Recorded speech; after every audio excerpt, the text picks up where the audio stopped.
Bani Blame, Moko Sangarai, Mule Mono.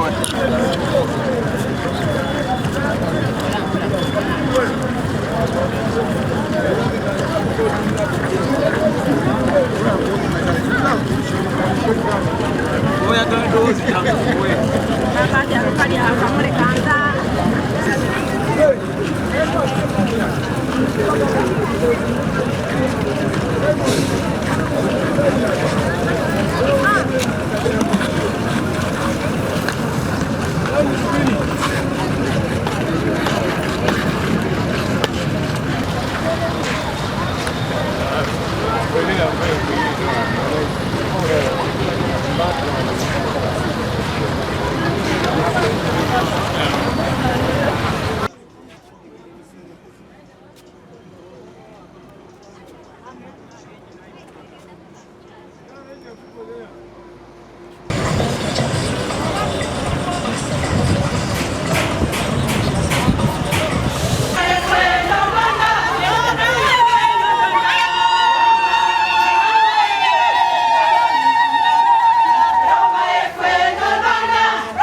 So, as you have written St. Paul, we have our reception desk there. Yeah. After our reception desk, the toilets and the bathrooms they are at the other end. Yeah. Something to eat or chakula is the other side. Yes. We have the medication team the other side. Yeah. Then the last thing, if you enter here, as you have seen, you have soldiers who have escorted you and the policemen.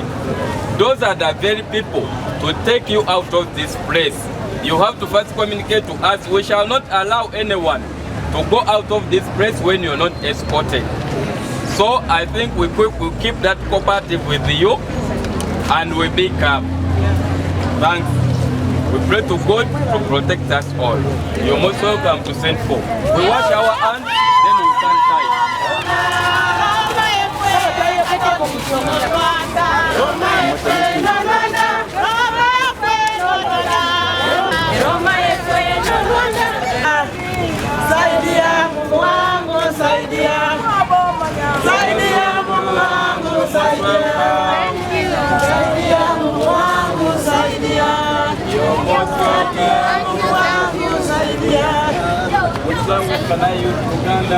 Catholic Church Mukono is where you have reached.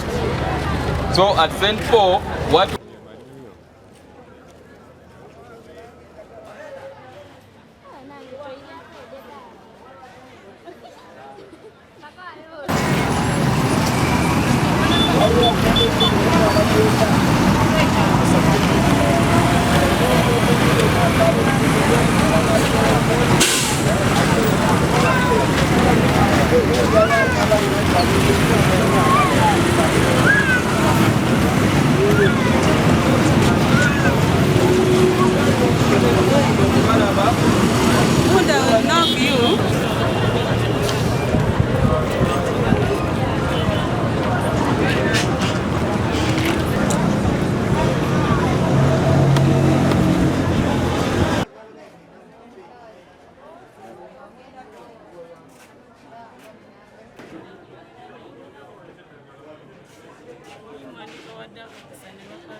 Pia. Pia.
Mubujiri district.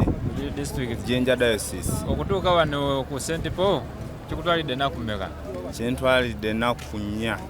Twalidde ennaku nnya. Hwanjo lw'ejuma okenda.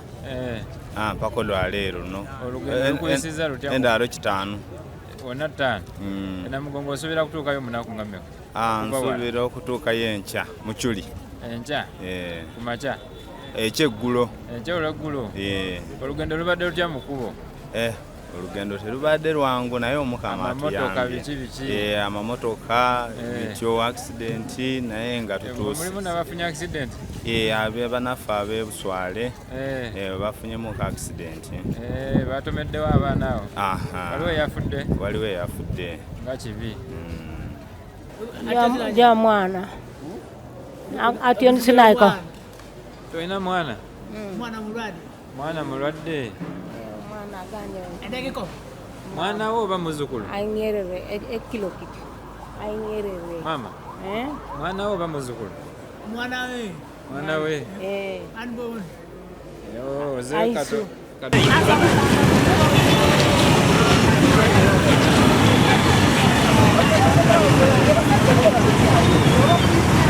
Ovawa. Chibuku. You are from Chibuku?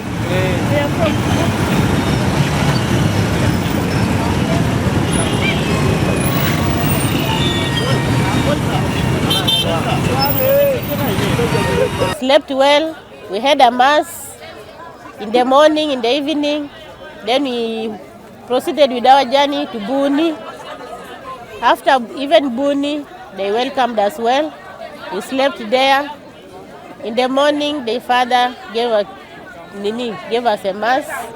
Again, we started our journey to Busowa. In Busowa again, those people are still welcoming, and we thank God for everything. This is your first time to come? It's my first time. I'm experiencing a lot on the way. So, what do you want God to do for you? For me, I'm just praying for this first time. I'm just praying for God to open my ways for financial breakthrough. And for my son or my children who are at school, God to bless them so that their education and their focus to be enlightened. Yes. Thank you. My name is Florence Ndege.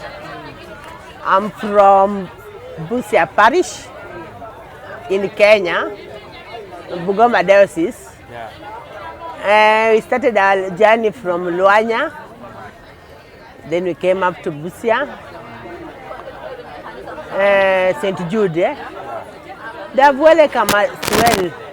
Since we traveled, we had some pains in our leg. You see, mine is just risen up.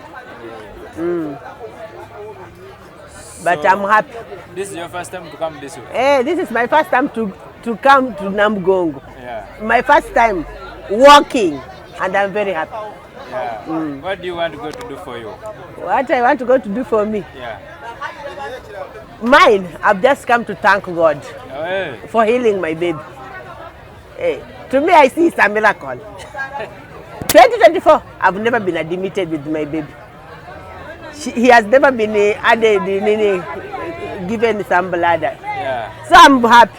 You're happy? I'm still praying for him. You've just come to thank God. To thank God. Okay. Yes. Thank you, man. Jina yangu Kiswahili, Swahili.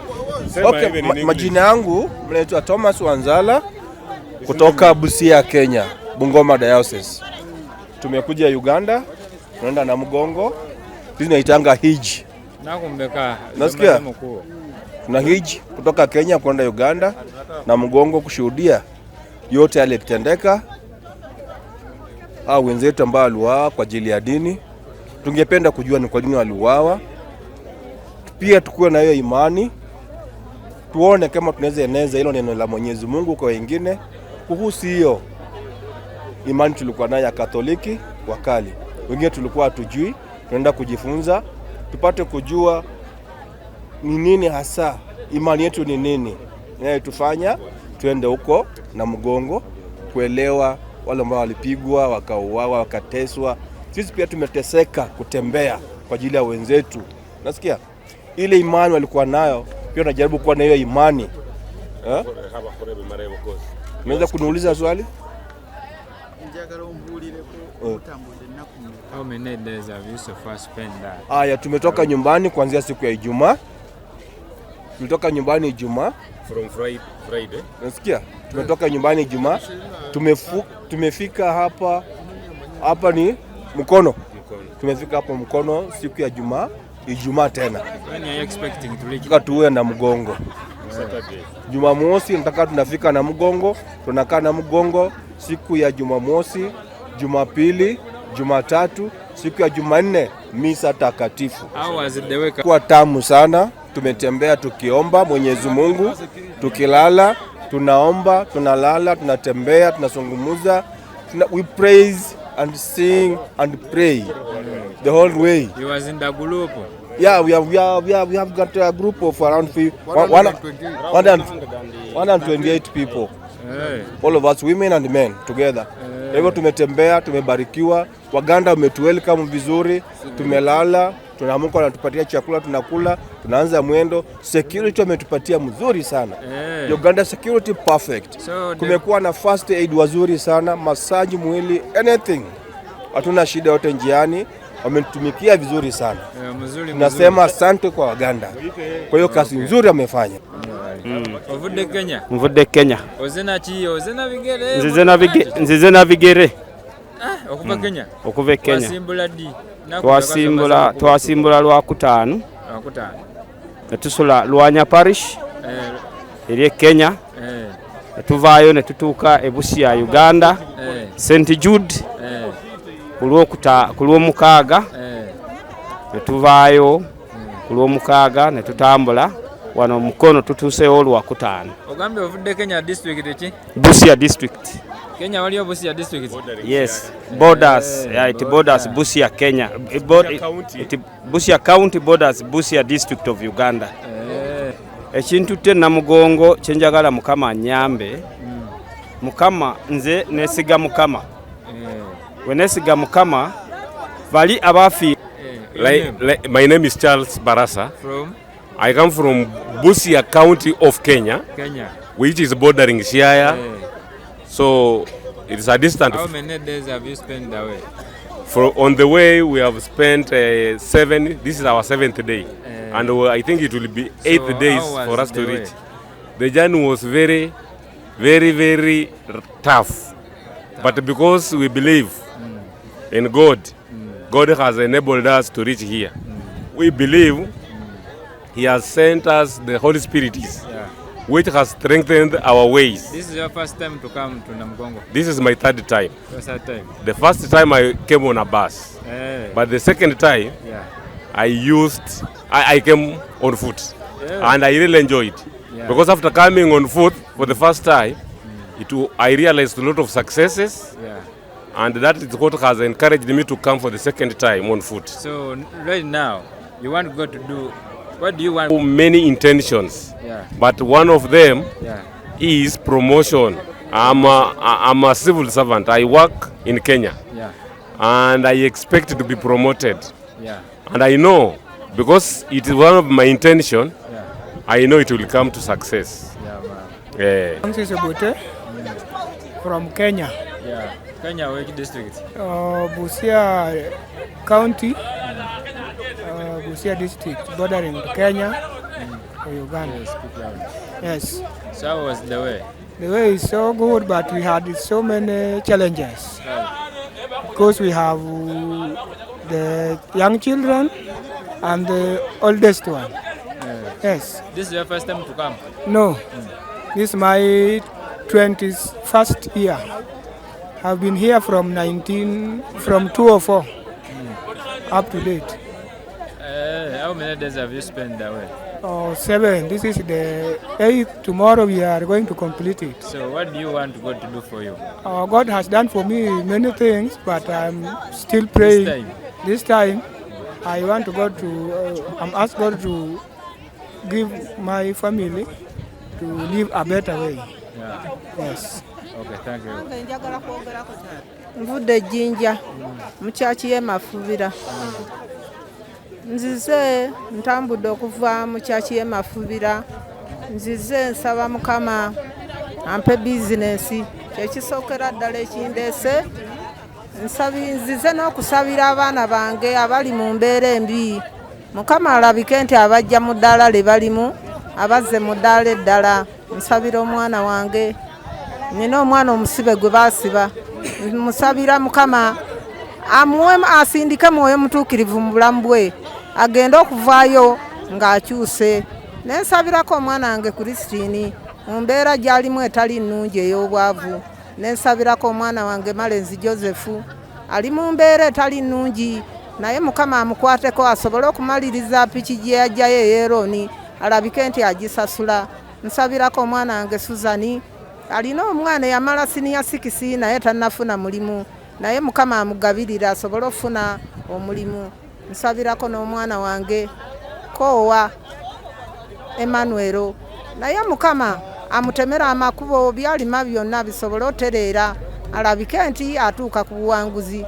Nensabirako Topista gwe maze emyaka ali Kampala nga simulaba. Njagala Mukama mulungamye asindike mwoyo mutuukirivu mu bulamu bwe, asobole okumanya Mukama era asobole okumuweereza. Nensabirako Evelyn Takali ali mu kibiina kyakuna, Mukama amukwateko asome bulungi asobole okumanya Mukama. Ebyo bye. Asante, karibu. Kiswahili. Ninashukuru sana sababu mimi nimeriti, ni mara yangu ya kwanza. Nasalamia Wakatoliki wote Kenya, Uganda na Fadamasi kutoka Busia. Nashukuru sana kututia moyo ya kukuja kuridi na kuomba. Tunakuwa na imani, tunaombea watu wote Kenya mzima, Uganda, tunaombea wakuwe na imani ya kuridi, wakuje waombe na sisi pamoja. Wakuje waombe na sisi pamoja. Watu wasiogope kukuja na mgongo. Na mgongo yegemaza matukuvu ile maji ya baraka yenye tunaona. Watu wasiogope kukuja na mgongo. Na mgongo inakupatia ile uzima wa milele. Mulundi gwo gusoso okujeno. We mulundi gwangu gusoso okuja, lakini nafurahi sana sababu nimefika. Niko na Mungu mmoja. pamoja na mimi tuko wangapi? Jide kupigere. Navayo lwa mkaga. Navayo nilitoka huku Saturday mpaka saa hii bado niko kwa barabara. Bala libadde litya. Lugudo lulungi. Nze nkubya chap nentambula chap nga bwowulira. Era sizimbyeko wadde. Sijafura hata mguu. Mungu ameniongo. Amen. Amen.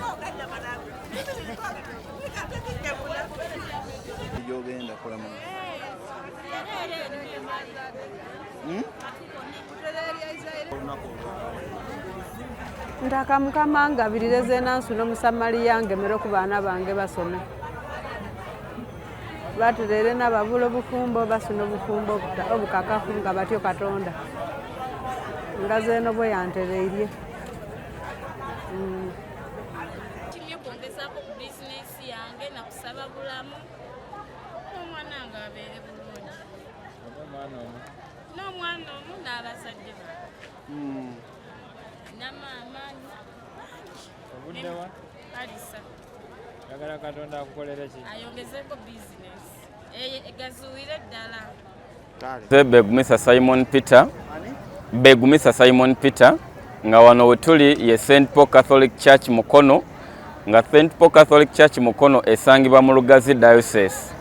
Lugazi Diocese omulundi guno yekulembeddemu enteekateeka z'abajulizi Namugongo nga wano ku St. Paul waliwo abalamazi bano we batuukira okuviira ddala mu Eastern Region, okuviira ddala Kenya, okuviira ddala Mbale, okuviira ddala Iganga, Busia, Tololo. Abantu abo bonna we batambula nga bagenda Namugongo bakuŋŋaanirako wano ku St. Paul. Abamu engeri gye baba nti baba batambula nga tebasuubira nti baba balina ekyokulya, wano we batuukirawo bafuna ekyokulya, bafuna ekyokunywa, ne tubajjanjaba ne basobola okunaabako ate oluvannyuma ne balyoka beeyongerayo. Ku sayidi y'okubajjanjaba abamu bajjanga ebigere bifudde nga tebikyasobola kutambula, ebirala nga amaliba bivuddeko amaliba. Tulina medical team erirwedde wano, tulina eddagala tubajjanjaba tubawa n'ebitanda, era bwe bawayiseeko mu ddwaliro lyaffe tubawadde n'ebitanda ogamba ng'olaba bali bubi. Then oluvannyuma tubawa ekyokulya, effumbiro lyaffe eriri sayidi eri, tubawa ekyokulya, tubawa ekyokunywa. Bwe bamala owummulamu ne balyoka beeyongerayo Namugongo. Ku St. Paul wano leero tuyingidde olunaku olw'omukaaga nga tulabirira abalamazi bano. Twagenza okuyingira olunaku lw'ejjo nga tuwezezza abalamazi 2,000. Olunaku lwa leero essaawa zino we twogerera tuyingidde abalamazi abawera 5,000. Sofa abantu be twakasiibula wano twakasiibula abantu 1,000 okuva ku makya okutuuka essaawa zino ze twogereramu, abaakagenda baweza 1,000. Naye ekibinja ebirala bikyajjera nga bw'olaba abakyala bakyayingira wano mu bungi. Tusuubira olunaku lwa leero okuziba tujja batuyingidde abantu 1,000. We tunaamalirako wiiki eno okutuuka Mande, St. Paul wano abalamazi abawummulayo tuba tuyingidde abalamazi 2,000. So enteekateeka zonna nga bwe ziri, bwe batuuka tubaligestalinga ne tubamanya abayingidde for security purposes. Then olw'ensonga nti tulina outbreaks ez'endwadde ez'enjawulo, tuteekawo amazzi ne banaaba engalo ne tubasanitizinga ne tusobola okuziyiza endwadde ezisobola okuba nga zibajjiddemu. Then oluvannyuma bwe bamala okwewandiisa ne tubawa ekyokulya ne tubawa ew'okusula, ate oluvannyuma ne balyoka beeyongerayo ne batuuka e Namugongo. Kaakati ng'era bw'omanyi nti ebikujjuko nga mwabategese, ebikujjuko biba bingi n'ekinyumu kiba kingi. Ku mulundi guno tusuubira nti abalamazi bano bagenda kusukka. Omulundi guli twalina Gulu Archdiocese bwe yategeka abalamazi twabalina bangi nnyo. So ne ku mulundi guno kuba kati wenkubuulira wano tugenda yingira abalamazi 1,000, we tunaamalirako wano nga tuyingidde abalamazi 2,000. So tusuubira nti ku luno kuba bujjo tukoma bantu nga 1,800 1,700 kati bwe tuba tunayingira 2 n'okusoba kitegeeza nti ku mulundi guno ate kyeyongeddeko olw'ensonga nti ffe bategesi. Kaakati ku sayidi y'abasawo, abasawo twongeddeko. Ekirungi kiri nti abantu mu community abeetoolodde St. Paul abakristo ab'emitima emirungi bavuddeyo ku lwa koozi eno, era nga babadde bavangayo emyaka gyonna gye tulabiridde abalamazi kuba katutuyingidde emyaka 10 nga tulabirira abalamazi bano si lwakuba nti Lugazi Diocese yeetegese naye emyaka gyonna tubadde nga tubalabirira kati n'olwekyo tulina abasawo abatwegaseeko tulina St Joseph's International Hospital etuwadde abasawo tulina eddwaliro lyaffe erya dispensary etuwadde abasawo tulina amasomero gaffe agatendeka abasawo nga St Elizabeth Professional Institution etuwadde abasawo St Francis Nursing naye tuwadde abasawo then ate nefumuffe mwennyini abakristu mulimu abasawo abakuguka tulina Dr. Konde atuwadde support wano n'atusindikira n'abasawo kati n'olwekyo nti medical team yaffe eyimiridde era esobola okulisivinga abantu bano ne bakolako bulungi nnyo.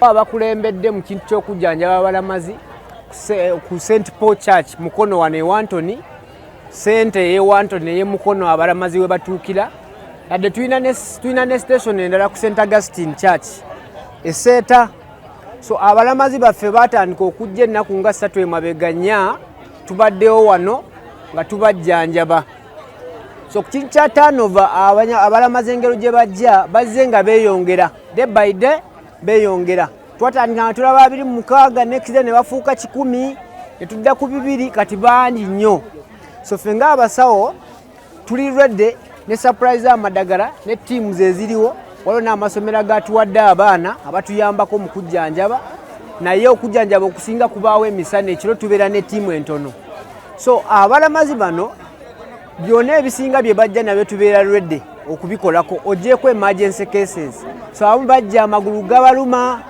balina blisters ebiwundu abamu babatomedde abamu bagudde so bonna tubajjanjaba tubawa amadagala agawonya endwadde malaria tubakeberako n'omusujja labuweeri so tubadde tuli able okukombatinga byonna ebiba bizze ogyeko case ezibeera nga z'amaanyi zeetaaga referral tuorganizing ambulance so ambulance nejja neemutwala ku ddwaliro ne bakola obujjanjaba obusingako so nga leero tubadde ne teams ezisinga Kenya, Busia, mostly from the east be basinga okujja wano n'abava around so obujjanjabi bwe tulina it is not conclusive treatment naye first aid so tuwaako first aid so tujjanjaba omuntu obulwadde wabadde nabwo omwaka tubujjanjaba mu lunaku lumu naye tubeera ebo obawa eddagala eribayambako ebiba biriko ebifuba abamu bajja embuto nga zeesibye tulabyeko nga basatu sofa ebikyenda nga kyesibye tebanywa mazzi mu kkubo balya chapati that struggle of work. So another thing, we are able to meet every category of a person. Bano abantu temubalaba ne mulowooza nti bonna bava mu byalo. We have professionals, we have what? Priests, everyone is here.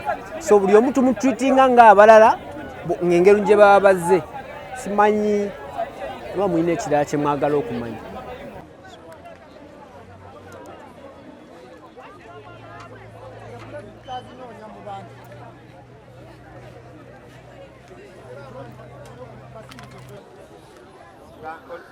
Sebo bongala kumawulire go ngagaino.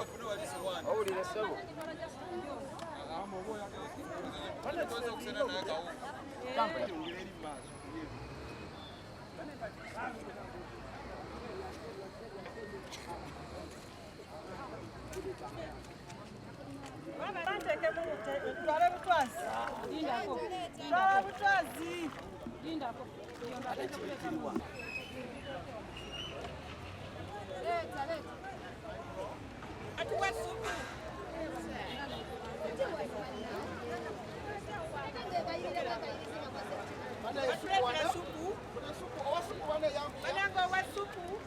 Aleta huyu